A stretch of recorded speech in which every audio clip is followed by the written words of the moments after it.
Welcome to this explainer. Today, we're going to master some absolutely essential developer tools in Python. If you're looking to write cleaner code, work a whole lot faster, and tap into a massive global network of programming power, well, you're in exactly the right place. So here's a question for you. How do you actually write code without constantly reinventing the wheel? Think about building a car. You don't go out and forge the steel or mold the rubber yourself, right? You use existing, proven parts. Well, in programming, it's the exact same thing. The real secret to speed and efficiency is leveraging existing tools.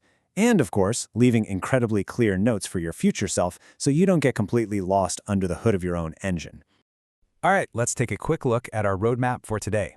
We're going to cover Python comments, Python modules, and package management. Then we'll wrap things up with an interactive mini-challenge and a solution walkthrough. Let's dive in. Okay, Section 1, Python comments and clean code. So there are basically two main ways to document your logic in Python.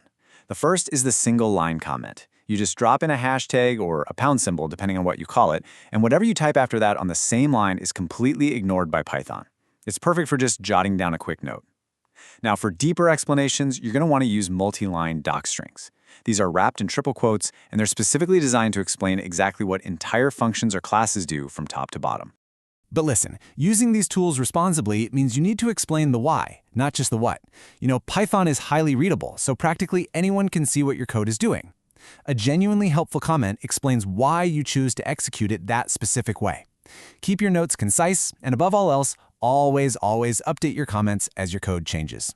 Seriously, a misleading, outdated comment is way worse than having no comments at all. Moving right along to Section 2, importing power with Python modules.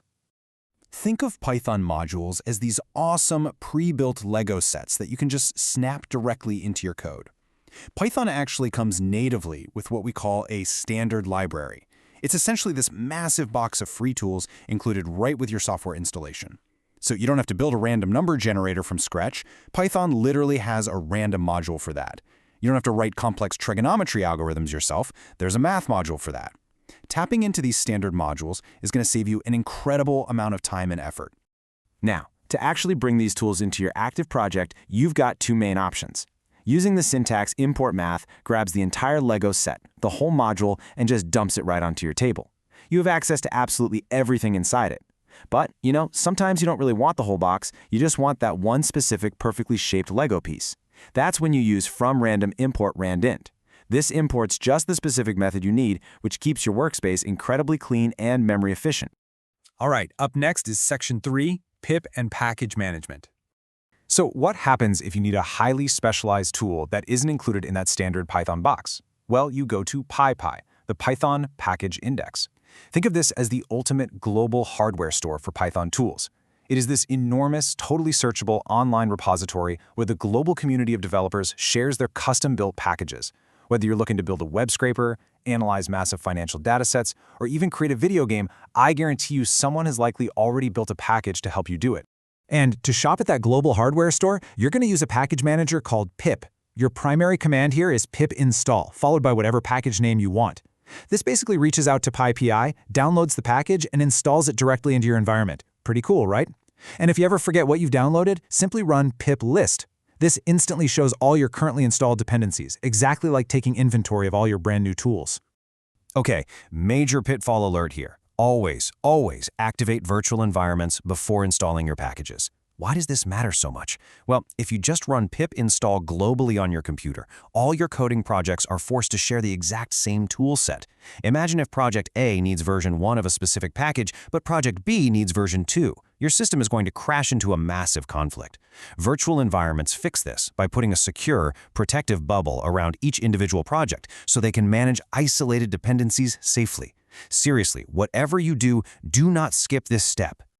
Which brings us to Section 4, the interactive mini-challenge. All right, it is time for the boss battle. Here's your mission. Task 1, import a standard library module to generate a random output. Task 2, combine this with a multi-line docstring and a single-line comment explaining the code. I want you to picture the syntax in your head right now. How exactly do you import just a specific function? How do you write that docstring? Go ahead and lock your answer in. And finally, Section 5, step-by-step solution walkthrough. Okay, let's see how you did. Here is the exact solution. Step 1, we use from random import rand int.